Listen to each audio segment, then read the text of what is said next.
Les damos la bienvenida a nuestra Escuela de Padres Educando con Amor. Para nosotros es muy importante contar con su apoyo en este tipo de acompañamientos y asesorías que son la base y el pilar fundamental para la formación de nuestros niños y niñas, porque ya que lo que nosotros buscamos en ellos es que sean felices, hay que dejarlos ser, y para ello contamos con dos personas muy importantes el día de hoy en este taller. Una de ellas es mi compañera, Ada Cárdenas, jefe de comunicaciones. Bienvenida, Ada. Joana, muchas gracias por tu invitación. Es un placer estar toda la tarde con ustedes. Es un placer abrir este taller que vamos a tener para los padres de familia. Cuéntanos quién es nuestro invitado del día de hoy. Pues mi invitado estrella es Juan Carlos Restrepo. Nada más ni nada menos, filósofo, teólogo, psicólogo. Tiene un bagaje muy amplio a nivel de docencia por más de 34 años. Se ha encargado de la formación de nuestros niños y niñas en diferentes instituciones, entre 500, 1000 estudiantes aproximadamente, y nos ha dado un granito de arena y un aporte en toda esa área que es tan fundamental, que es nuestra formación, el desarrollo integral, los valores, las costumbres, esa unión familia-colegio que tal vez hemos perdido con el tiempo. Entonces, sin más preámbulo, démosle la bienvenida. Claro, Juan Carlos, bienvenido. Bien, gracias. ¿Cómo estás, ¿Cómo estás? Hola, bienvenido, Juan Carlos. Un gusto. Bien, gracias por la invitación. Creo que vamos a tener un rato, una conversación muy agradable. ¿Para ti qué es educar con amor? Es una experiencia más positiva de la palabra educar. Uno puede educar de 10.000 formas, diría yo, pero cuando decimos educar con amor es resignificar la posibilidad de que el amor sea la fuente de esa educación, en la casa, en el colegio, pero hoy especialmente para los papás que van a ver esta conversación de ese diario vivir con los niños y las niñas en casa. Ok, Juan Carlos, cuéntame, ¿qué mensaje podríamos darles tal vez de introducción, de ese compromiso que pueden tener nuestros padres y madres de familia con esa educación? Yo quisiera empezar por algo puntual. Yo nunca en la vida, en un primer proyecto que tuve de vida, me imaginé tener a un ser humano en mis brazos que fuera mi hijo. Cuando se dio la posibilidad de tener uno, y no fueron uno sino dos, entendí que lo que yo más había recibido de mi padre era amor. Entendí que lo que yo debería darle a mis hijos era amor. Si les puedo dar muchas cosas, magnífico, Claro. ¿cierto? Si no puedo hacerlo, pues en las medidas de las posibilidades. Pero es enseñarles a vivir desde esa clave que es el amor. Esa es la propuesta que queremos hacer hoy. Juan Carlos, entonces cuéntanos cómo o por qué es importante el acompañamiento de los padres de familia en ese proceso de educación académica de nuestros hijos. Voy a responder por partes. Uno podría decir que ama mucho a su hijo porque lo cuchuquea, creo que le dicen así, Sí. lo consiente, pues se la pasa ahí carameleando, lo meloso y meloso. Que no le Sí, falte puede nada. ser una forma de amor, pero hay muchos papás y mamás, y en España los llaman papás helicóptero. Les dicen papás helicóptero porque pasan es sobrevolando la vida de sus hijos, no entran en la vida de sus hijos. Cuando tú hablas de acompañar, entonces significa que no es que estoy por acá encima o estoy por acá al lado, sino que estoy con él, que yo soy capaz de leer su mundo, que no es el mismo mío, no es el mismo mío.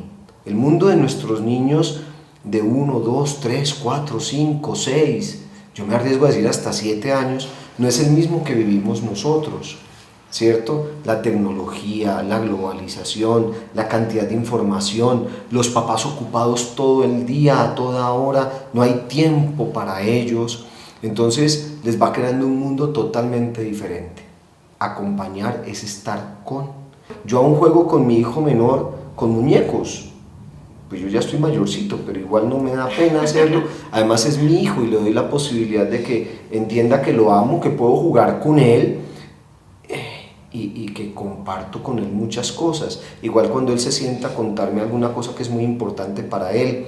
Puede ser que un correo que acaba de llegar de mi jefe sea muy importante, pero el correo puede esperar un momento ahí y ese minuto con mi hijo volverlo un evento, perdónenme la palabra, sagrado. Eso es acompañar. ¿Sí? Y vivir cada momento con nuestros hijos como si fuera el primero, el único, el último. Ese momento de hoy no se repite mañana. Espérame un momentico, ya perdí esa oportunidad. Ya le quité a él el brío, la fuerza, queda ese niño mirando así como mi papá tiene algo más importante que yo, el celular es más importante que yo, la llamada es más importante, el correo, o sea, hay cosas más importantes que yo, pero él dice que me ama. No hay que demostrarle que yo lo amo y que nada es más importante. ¿Qué crees tú, Juan Carlos, acerca del paradigma entre la calidad y cantidad de tiempo que podemos proporcionarle a nuestros niños? Ay Dios, creo que los psicólogos la hemos embarrado con eso. Porque alguna vez entonces, para calmarle la conciencia a los papás porque no le podían dedicar mucho tiempo, le dijimos que era la calidad del tiempo. Y entonces los papás hicieron una mezcla y toda rara. Yo creo que es mejor abolir eso. Y es mejor pensar que cada momento que yo tengo con mi hijo es absolutamente sagrado. Y es que de no hay... calidad, todos son de calidad. Sí, y volverlo de calidad. Si yo desayuno con mi hijo, yo tengo la fortuna de desayunar todas las mañanas con mi hijo mayor, ya de 15 años. Pero ese es un espacio de los dos. Él después va para su colegio y yo me voy para mi trabajo, pero es de los dos. Si tengo la posibilidad de jugar,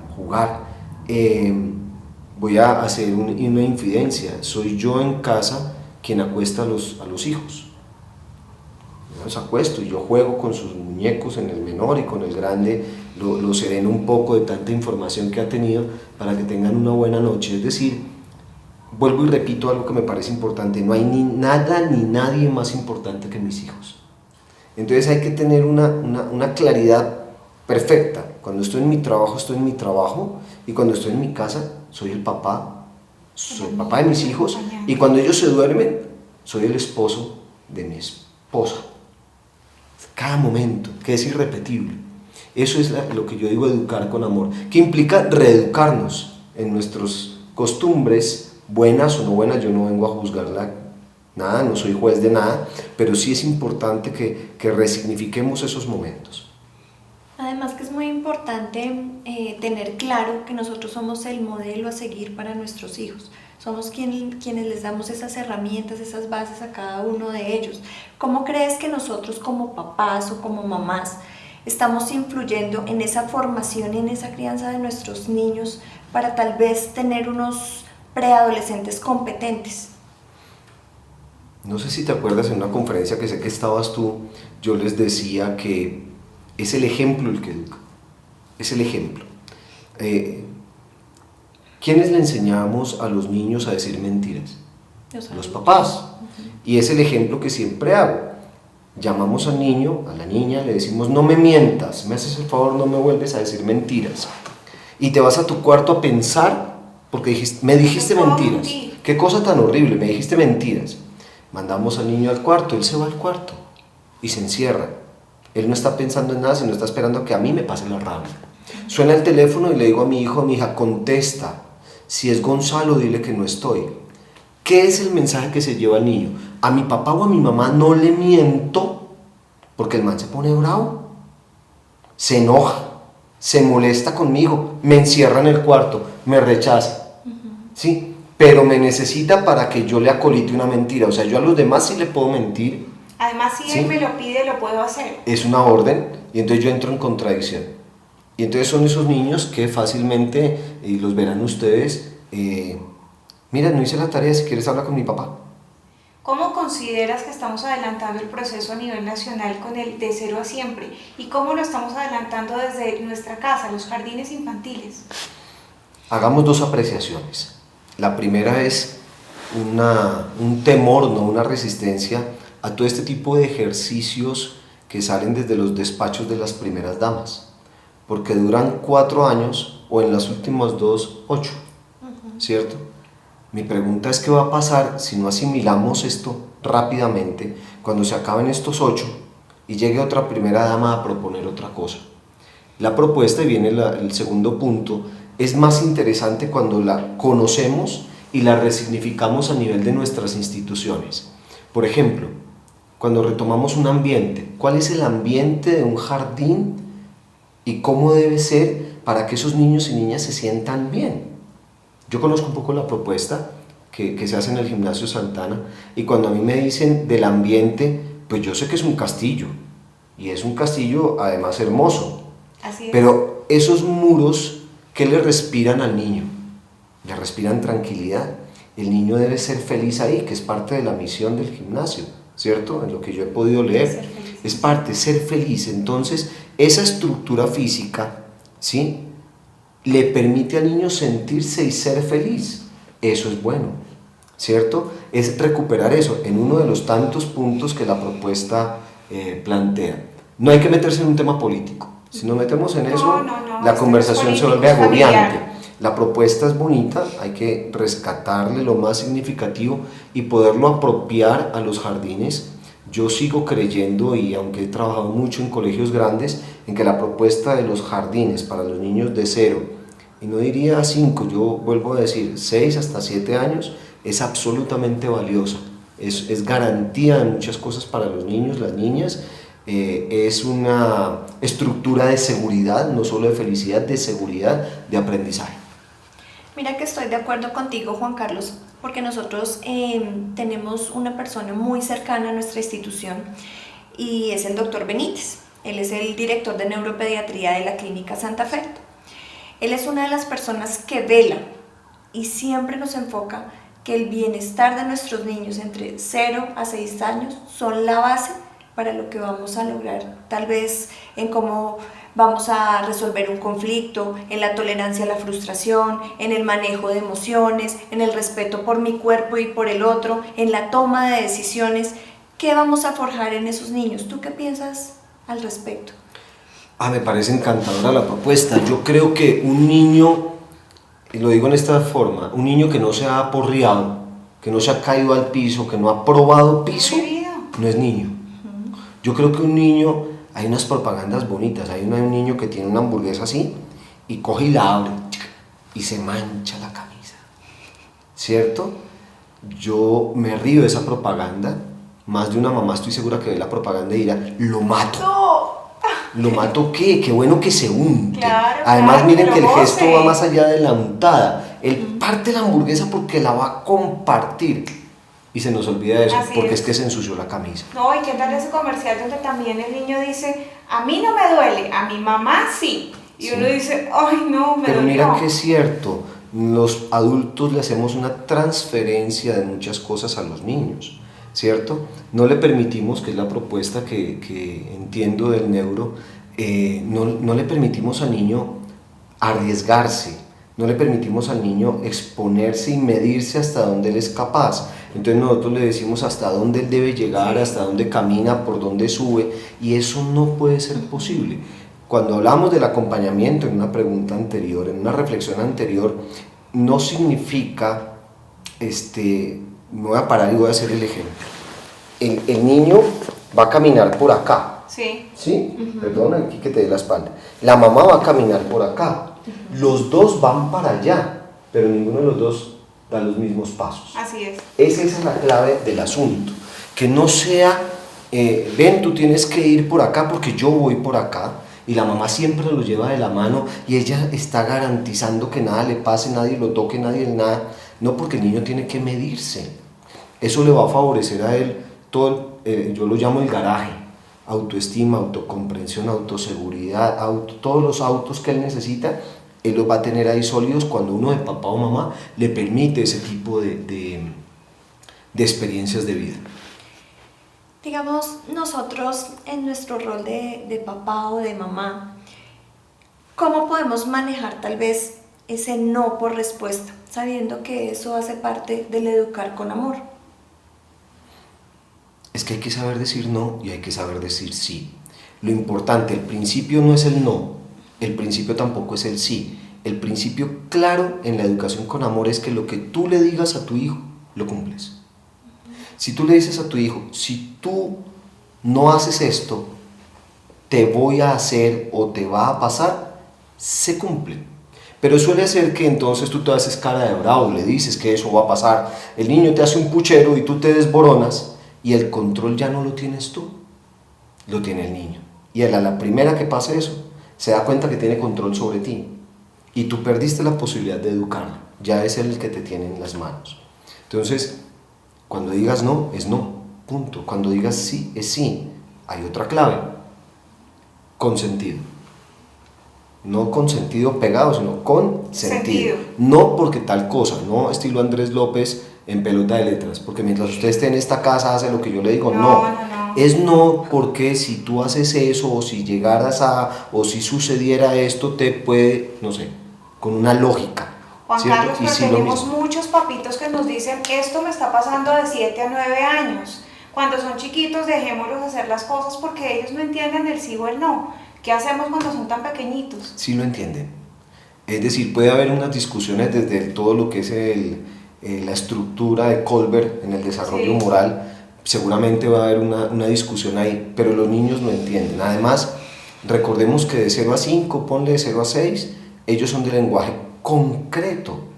Fíjense ustedes, en los jardines, esta experiencia es muy bella. La maestra le dice, hay que hacer la tarea tal en fome morado 1/8. Llegan a la casa, la mamá, pero es que hay color rosado. La profesora dijo morado. Pero es que hay rosado. La profesora dijo morado. Y esa palabra absoluta de la maestra es normativa para el niño. ¿Por qué si la maestra puede hacerlo, el papá o la mamá no? ¿Por qué si la maestra, que es no una desconocida, pero sí tercera en la vida del menor, logra tener esa incidencia en el niño o la niña? ¿Por qué el papá o la mamá no? Porque a veces nosotros tenemos miedo. Claro. Hay una psicóloga chilena, que no recuerdo el nombre en este momento, dice que las generaciones actuales de padres son o somos padres que no hemos perdonado a nuestros padres y le tenemos miedo a nuestros hijos. A los hijos no hay que tenerles miedo, hay que amarlos. Y el amor implica cierta firmeza, el amor también es exigente. Y por eso la posibilidad de decir sí o no. Cuando él lo tiene claro, de aquí a los 6 años, se corrigen cosas de 7 hasta los 90. ¿Será ese miedo, Juan Carlos, el que no nos permite, o que mejor aún, daña la comunicación? No, es que yo no lo entiendo, son problemas de grandes que yo ya no entiendo, no sé cómo dirigirme con mi hijo, es que no hablamos el mismo idioma. Eso lo escuchamos constantemente cuando hablamos con padres de familia, y nosotras que hacemos, digamos que reunión con familias, dicen ellos, es que no entiendo. Y nos está importando muchísimo, porque si ellos lo están diciendo con niños mayores de 7 años, no entiendo, entonces los chiquitos que van creciendo, va a llegar un momento en el que los papitos digan, no te voy a entender, y se rompe la comunicación. ¿Qué hacemos ahí cuando se entró ese miedo de los papás por comunicarse con su hijo? Yo tuve una experiencia una vez con alguien que era oficial del ejército y me dijo eso que tú estás diciendo. Y la reflexión mía, la primera fue, ¿cuántos hombres tiene usted en su batallón? 1000 y pico. ¿Y usted les tiene miedo? No, porque yo soy el coronel. Entonces, ¿no le tiene miedo a 1000 y le tiene miedo a un niño de 4 o 5 años? O sea, usted ya lo volvió a él tan poderoso que él controla su vida. No se trata de entrar en una pelea, se trata de tener la posibilidad de entrar en el mundo de él y ayudarlo no a transformar, educarle ese mundo, hacérselo más amable. Es moldear de alguna manera esa vida. Los temores a veces de hoy en día es porque los papás somos competitivos. Entonces a veces el papá no mira a su hijo, sino que mira al hijo del otro y dice, ¿qué tendrá ese papá o ese niño que puede hacer estas cosas si el mío no lo hace? Es que su hijo, quiéralo como es, ámelo como es, ¿cierto? Ayúdelo a crecer como él es, que sea un poco mejor. Bueno, ya es una decisión suya, sin temores. Yo no estoy compitiendo ni contigo como mamá, ni contigo como mamá, ni con los otros papás. Estoy educando a mis hijos y los amo como ellos son y les brindo lo mejor. Joana, fíjate que entonces Juan Carlos como que nos está dirigiendo a lo que hemos encontrado entre los adultos. Esa competencia entre padres. Ya entran los padres a competir por quién va a hacer más que, o quién va a dar la orden más duro que. Y ahí tenemos el acompañamiento de expertos como Juan Carlos, o de personas expertas como las personas de la Universidad de La Sabana, que siempre nos están apoyando en talleres como estos. Eso sí es cierto. Mira, te cuento un poco de nuestro proyecto en el colegio con el Instituto de Familia de la Universidad de La Sabana. Ellos tienen profesionales en el área de resolución de conflictos, separaciones, todos los vínculos, como fortalecimiento de esos vínculos familiares que son la base tal vez para la formación de todos nuestros niños y niñas del jardín. Para nosotros es muy importante, tal vez que tú nos puedas dar la claridad y a los padres de familia, de cómo esa comunicación asertiva entre papá y mamá se ve evidenciada en el comportamiento de los niños. Como si yo digo sí y tal vez el papá dice no, ¿cómo puede quebrantar y generar una inestabilidad en la toma de decisiones de esos pequeñitos que se están dando cuenta absolutamente de todo? Me hiciste pensar un poquito en la sociedad en la que fui formado. La sociedad antioqueña no es una sociedad machista, aunque se dice que sí, pero no es machista, es absolutamente matriarcal. Y pasaba en mi casa que muchas veces yo iba a decirle a mi papá, puedo hacer tal cosa, y él decía, vaya, dígale a su mamá. Paréntesis, mi mamá no era mi mamá, es mi madrastra, cierro el paréntesis, pero igual había que ir a decirle a ella. Y entonces ella decía, ¿y qué dijo su papá? Esto para un niño debe ser desesperante, absolutamente desesperante. O sea, eso es como cuando uno va a una entidad pública, lo mandan de una oficina a otra para resolver un problema que es así de chiquito. Yo creo que lo primero que hay que hacer es volver a comunicarnos entre esposos, no entre padres, entre esposos, y eso a veces se ha perdido. Hay parejas y hay padres donde la comunicación esposo-esposa se perdió. Segundo paso, retomar y hacer más valiosa la comunicación papá y mamá. Comunicación en privado. Yo sugiero mucho en talleres de parejas que hago que los papás dejen un rato, se dediquen aunque sea media hora y digan, nos vamos a tomar un café allá en la esquina, una gaseosa en la esquina, pero donde no estén pensando ni en las tareas ni nada, y tener unos ejercicios comunes de pareja. Privados. Donde pueden hablar, mira, lo que yo creo es tal cosa, porque siempre va a haber diferencias, porque es el papá y la mamá, porque el uno fue criado de una manera y el otro de otra, porque el uno quiere una cosa y el otro otra. Entonces fíjense, repito, si uno lo puede hacer en la empresa donde trabaja, ¿cómo es posible que la gran empresa que es su hogar le vaya a quedar grande?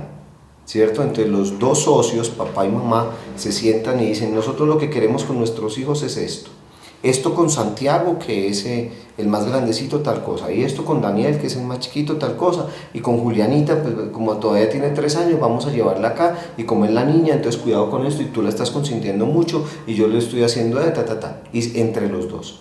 De tal manera que el niño, la niña, y cuando sean jovencitos, sepan y lo tengan claro. Cuando yo hablo con mi papá, es como si hablara con los dos, y cuando hablo con mi mamá, como si hablara con los dos. Así de sencillo. Pero tengo que hacer un paréntesis, porque seguro que ustedes se han encontrado con este tipo de realidad. Hoy en día tenemos unos modelos familiares, pongámosle entre comillas, unas nuevas realidades de familia, así lo define el Papa Francisco, unas nuevas realidades de familia que son muy particulares. Madres solteras. Entonces, por las discriminaciones que hay, la madre soltera va a hablar con uno y habla como si fuera una víctima. No, madre soltera no es víctima, es madre soltera. Punto. Y en un país como este, más que eso no es víctima, es templada, es una mamá que le toca bien duro. Hay una nueva realidad que son los míos, los tuyos. ¿Y los nuestros? Esa es la siguiente. Pero hay unos que se juntan acá, los míos y los tuyos, y entonces ponerse de acuerdo con, y entonces este no le gusta porque esta es la mamá que apareció, sí. Y esta no es mi mamá, o este es mi papá que apareció. Y esta se ha transformado en otra que son los míos, los tuyos, los nuestros. Entonces hay que educar como 3 modelos. Todo eso se está complicando mucho y termina volviendo al niño una víctima. Miren los hijos de padres separados, miren eso. Los niños de padres separados a muchos los tratan como un mueble más. Entonces tú te quedas con él de lunes a viernes y yo sábado y domingo.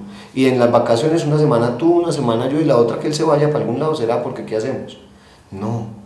Si tú con él no funcionaste como pareja, tienen que funcionar de todas maneras como padre y madre. Si tú eres madre soltera, no es que yo hago de mamá y papá, no, tú haces de mamá porque papá no existe. Y él tiene que entender que eso pasa, es así.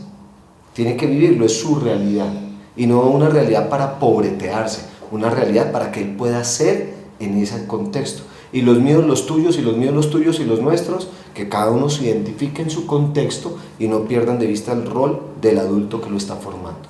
Tal vez nosotros, en ese afán de brindarle siempre lo mejor a nuestros hijos, buscamos cuando estamos en un jardín infantil de pronto una proyección mayor a nivel de educación, Entonces nos proyectamos a colegios tal vez más grandes, exponiéndolos tal vez a algunos riesgos innecesarios en la primera infancia. ¿Qué podrías de pronto aportarnos en esa área y hacerles caer en cuenta a los padres de familia que no hay que precipitarse, que todo en su momento, a su tiempo, y que la prioridad es que los niños sean felices, que hay que dejarlos ser?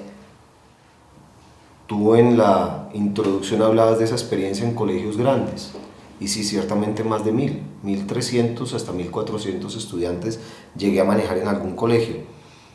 Es tenaz ver cómo muchos de esos colegios grandes están volviendo la mirada a sacar a los niños de ese espacio. La primera infancia. La primera infancia. O sea, todo lo que hoy llamamos los preescolares. Sí, claro. Los colegios más grandes están empezando a sacarlos.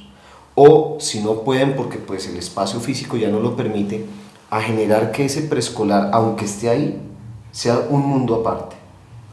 Es absolutamente claro, porque son mundos muy diferentes y porque la clave de la educación está ahí. Yo sí creo que el niño, insisto, debe estar en un espacio donde él pueda ser niño, donde haya toda una estructura e infraestructura que le permita a él generar unas competencias siendo niño y no perdiendo esa felicidad. La magia, ¿no? Yo les decía en una conferencia alguna vez, la magia de un castillo, donde cuando yo entro al castillo no está el señor que es el guardia, el celador, no, es el guardia del castillo, donde en esa torre puede haber un dragón, y hay que ir a la torre a ver si está el dragón despierto o dormido, donde en la otra no sé qué, donde en la otra sí sé cuándo, unos espacios así encantadores y mágicos, donde él viva esa fantasía, que va a llegar al bachillerato y la va a perder, que va a llegar a la primaria y la estará perdiendo.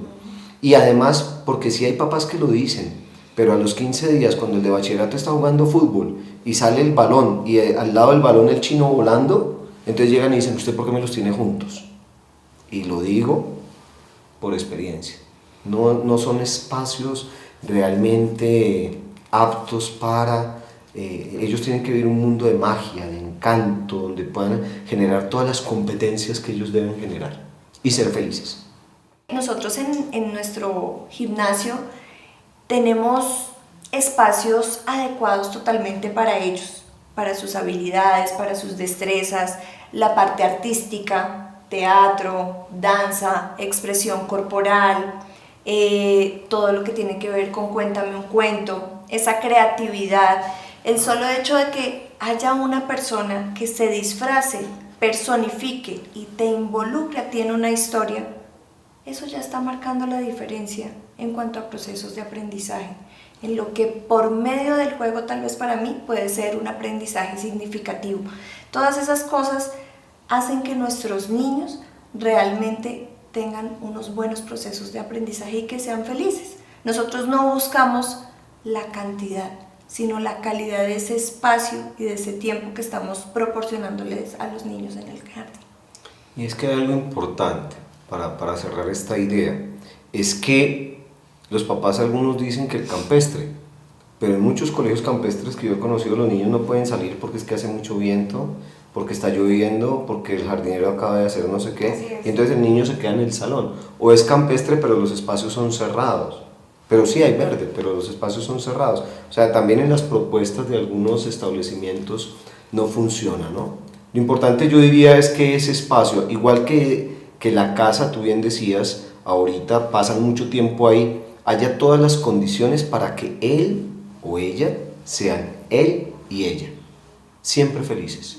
Esa es la clave del ejercicio, de que la educación los lleve a la felicidad.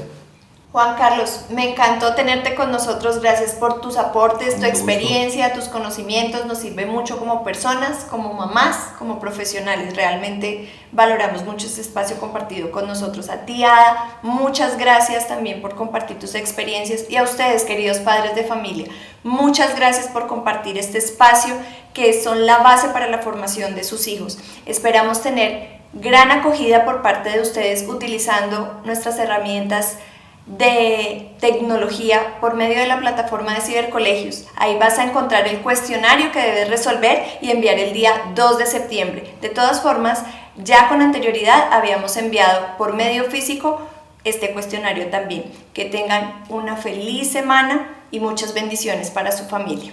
Que estén muy bien. Chao. Adiós.